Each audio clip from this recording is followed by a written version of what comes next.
Yo, so hello everybody, this is another episode of VickCook. Today I'm going to show you guys how to make a proper steak.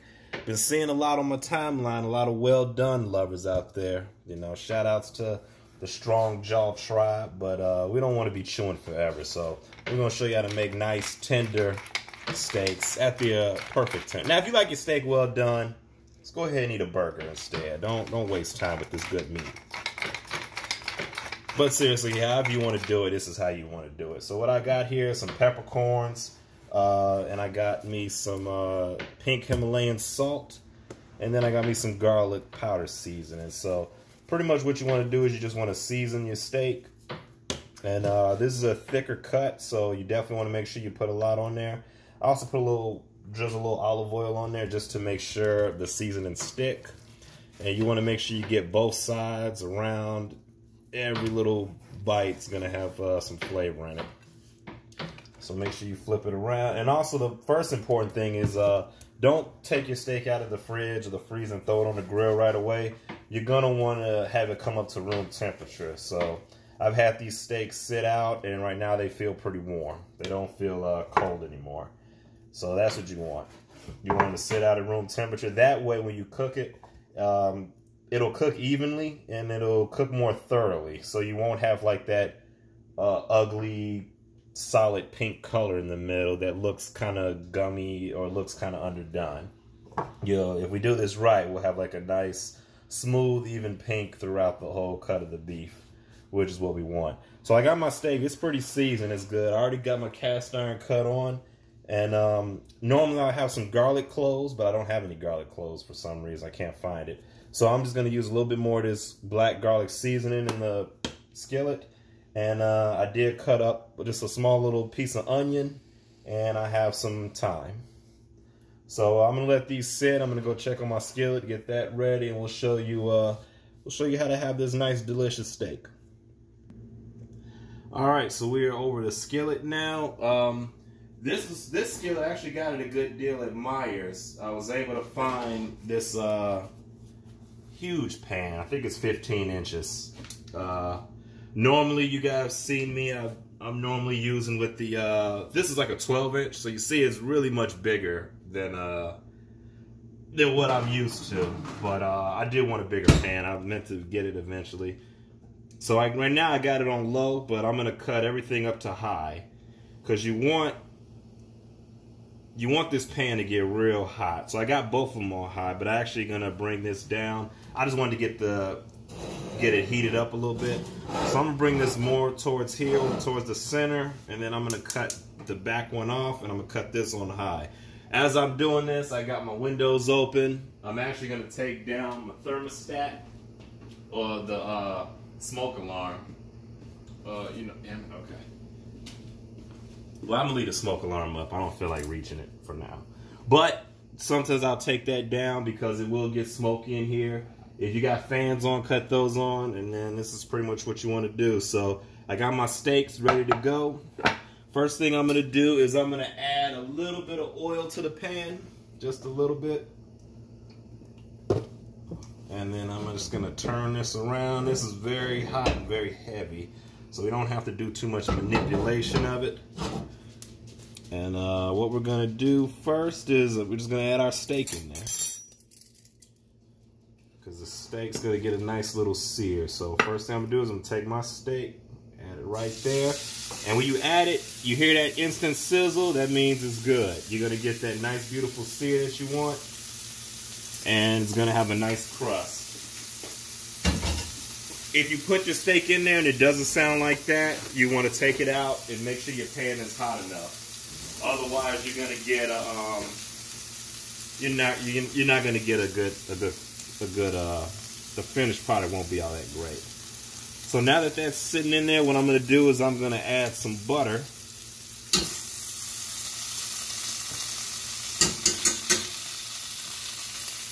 And then I'm going to go ahead with my piece of onion, and I'm going to add my thyme, and then more butter right on top of that. So hopefully as that melts and steams, it's going to add more flavor to the steak. And then I'm going to show you guys, I do baste it as it's cooking. And then we'll add a little bit more black garlic seasoning just on top of the butter.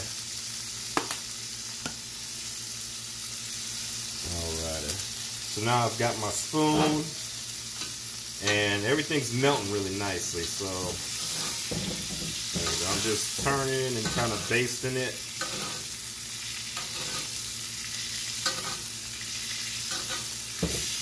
There we go.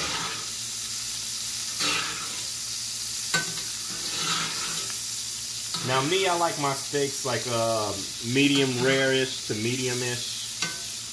If you want your steak well done, you can do that, but I would advise not to. At least try it once, not well done, because you'll be surprised how much flavor you take out of the steak by cooking it well done.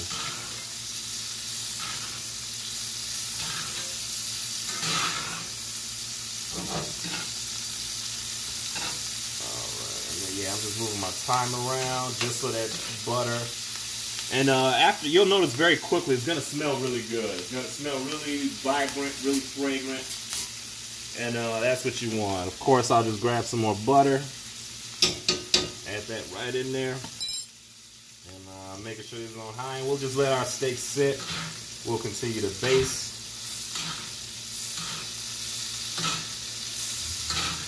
So pretty much what's happened now, we got a lot of garlic flavor, onion flavor, and thyme. And that's pretty much just sitting in that's sitting in all in the butter, and then we're just basting it over so it's gonna get nice and flavorful.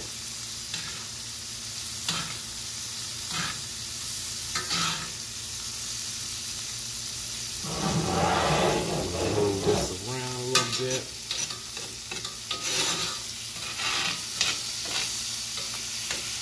There we go, beautiful.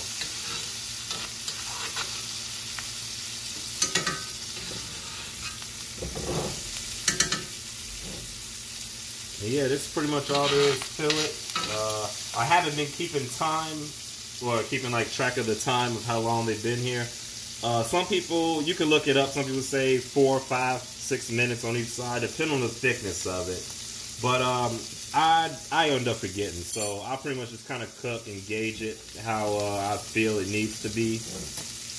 When it's time to lift it up, if the steak lifts up right away, or if it moves, then you know it's seared on the bottom. If you try to pick it up and it's still sticking, that means it's not ready to be flipped yet. I'm going to go ahead and flip these because I do feel like it's time to flip them. So we'll go ahead and just flip these over. We'll take a peek. There we go, beautiful. Beautiful. So we got a nice little crust on there. I like my crust a little bit darker, but we'll get it on this side, and we'll let that side kind of cook evenly, and then we'll just continue our basting. Now, some people think you should only flip a steak once. I flip my steak as many times as I damn well please. And so far, it comes out good. And if you want to put the thyme on top, you can. And right now, I'm just scooping the butter. And I got my cast iron on high, just to make sure it stays nice and hot. I might actually turn the back one on too, just to make sure it keeps gets as much heat as possible. Now this cast iron is really huge, so you will see this out on the grill when I do my VickCooks outside. But we're inside today, so go ahead and add another stick of butter.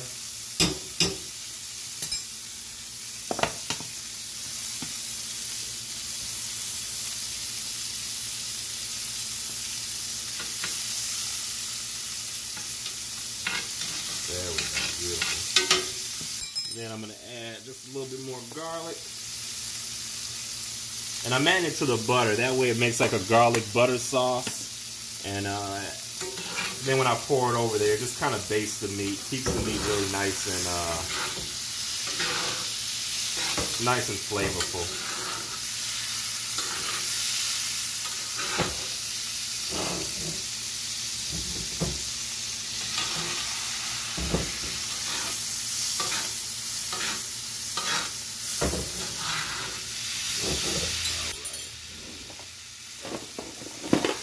Now, if you want to check the temperature, it's just get an instant read thermometer. You don't want to cut it open because when you cut it open, you're gonna lose some of that juice.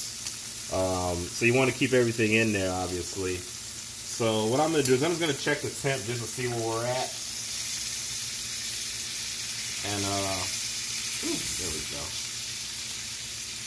So yeah, right now this one's at 96. So we got a good while to go. We got a little while to go, and that's because these are really thick. I think these might be like maybe almost 2 inches thick. I want to say maybe 1.5 or 1 3/4 or so.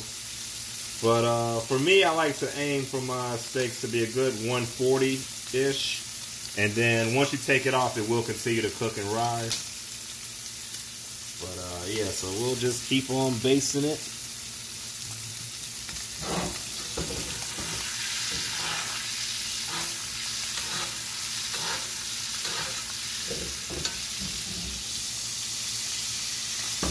There we go, beautiful. We're getting a lot of onion flavor, a lot of thyme, a lot of garlicky. It's really gonna be delicious. I guess I'm going to take a temperature of this one.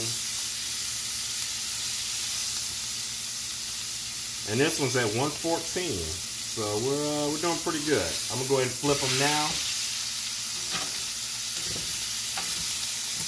All right, there we go.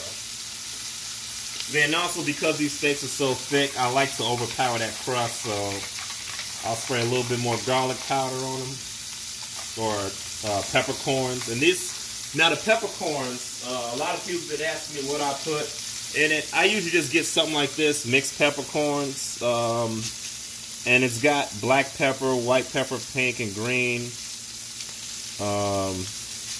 Yeah, so this is what it looks like. It's just a mix of your peppercorns. I notice it has like a little mint to it. I don't know which peppercorn is responsible for that, but it's pretty good. Pretty good.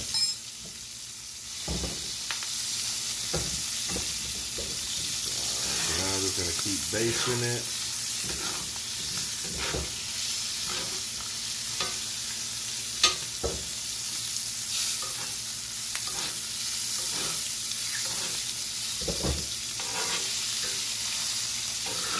There we go. I'm going to move these around.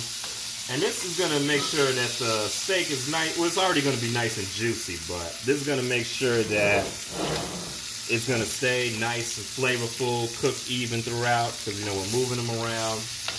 We got plenty of room to work with.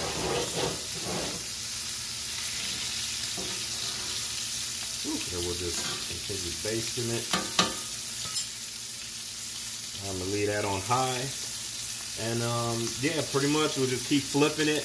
And also what you can note, too, is as you're flipping, if you look on the side, you can kind of see, like, how it's coming along. And even when I pick it up, you see there's still some pink in there. The fat's starting to render just a little bit.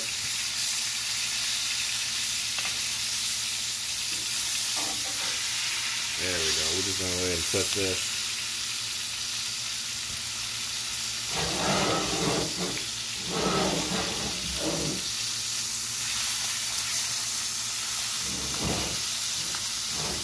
There we go.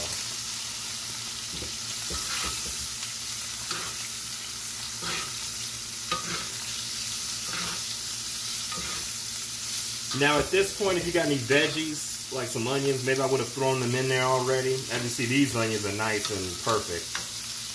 So, but if I'm doing some green beans, I might throw some green beans in here now. I'm going to keep the rest of my time over there in the butter. And then we'll go ahead and do another temperature check. You can try to poke it. That works too. There we go. Beautiful.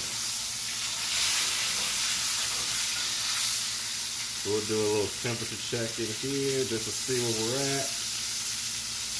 And right now we're at 135. Oh, actually 140. Perfect. So this is ready to go. I'm going to pull that in a little bit. This one right here.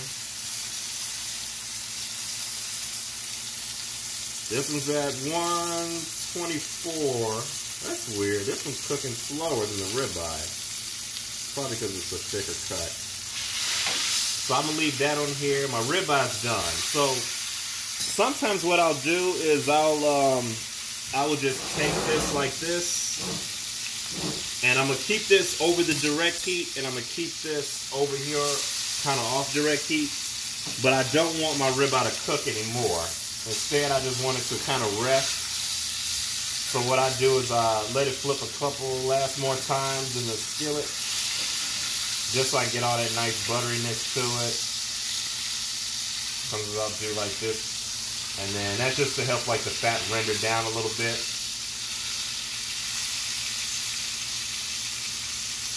And as you see, it's really tender. It's like really floppy, really falling apart on me. So what I'm gonna do is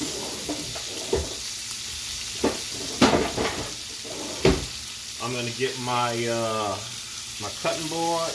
I'm gonna take this right out, and I'm gonna place it right on the cutting board and let it rest. And I'll let it rest in the oven, or in the I'll put it in the microwave just to let it rest. And as I continue to work this a little bit more to cook this more towards the well done-ish temperature. All right, so yeah, now I got a beautiful crust on that. Let's go ahead and take another temp of it. There we go. So we're at 130, 137. So we're about 140. So I'm gonna go ahead and pull this off as well. I do want it to cook a little bit longer per request. So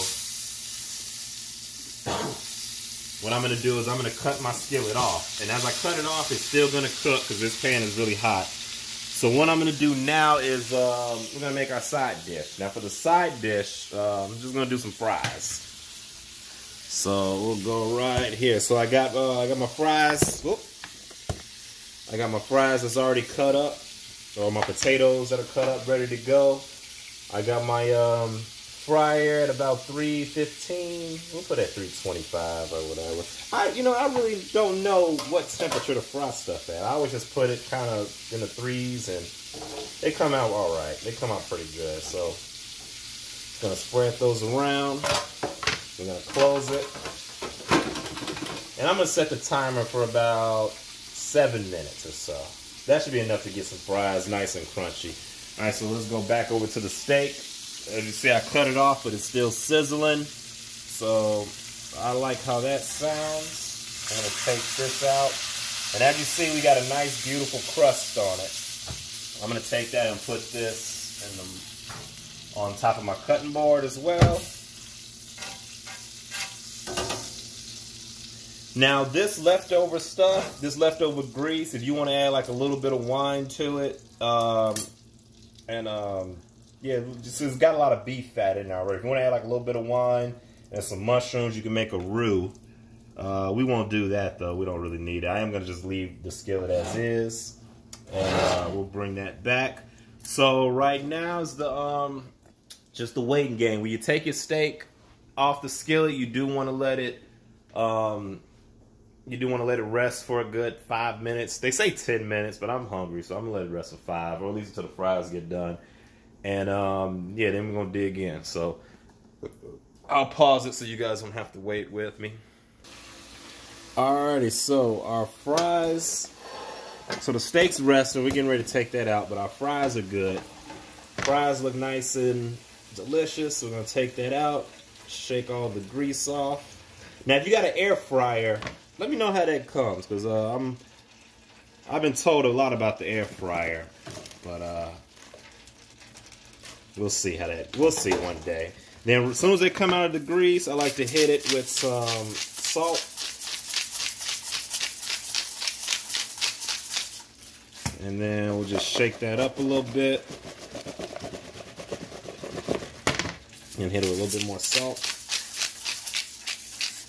Alright, beautiful. So we'll let that sit there. Now we're going to go over to the steaks. I'm going to go ahead and cut it. So let me pause.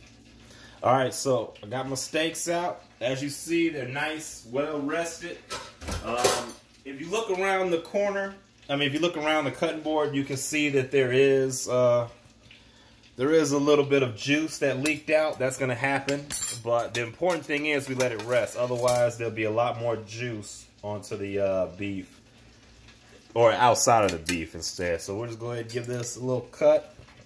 Just so we can see how it looks. And there we go. Beautiful. Beautiful, nice, and you see it's a nice even pink when we got the outside crust or whatever. So that's nice and beautiful. That's nice and good. Then, of course, my ribeye. Give it a nice cut. Nice and beautiful. Even pink throughout. If I were to cut it, if I didn't let it rest, sometimes what'll happen is it'll be like pink, more pink in the center and not so much as an even pink throughout. And also, this is why I flip it as many times as I do. So that, oh yeah, that's delicious. So that, I'm gonna go ahead and plate this up and sit down and eat, and yeah. Also, I also forgot to, you know, I know all the people like to see stuff like this, but if you don't have a knife, if you cut your steak nice enough, you can just use a spoon to kind of cut it, as I'm doing. And you see, it's really falling apart. So I'm gonna go back to the knife because I want nice clean slices. But yeah, you can cut this with a spoon. You can probably put it apart with your fingers if you want to. And yeah, pretty much. So thanks for tuning in for another episode of VickCook. And till next time. But don't overcook your steaks. This is perfectly. We'll go ahead and bring that in for a close-up. All right, there we go.